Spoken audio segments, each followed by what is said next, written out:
ndu henndu ndu doole mum tolni e 150 km yamde kala tawi ko wondude e toɓo mawngu liɓi mahanteɗe 5 e nder temedere gonɗe e ngo wuro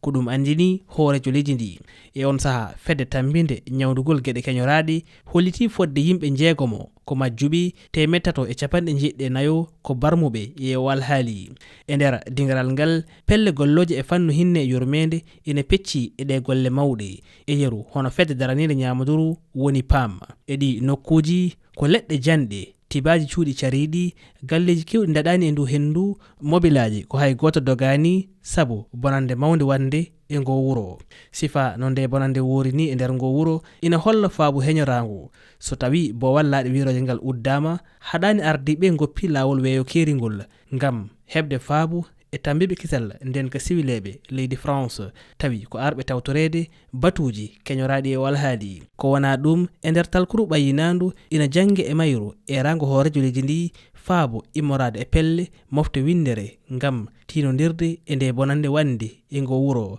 sabu ko famɗi foof ujunnaje 4 neɗɗo e nder ngo wuro ala hoɗorde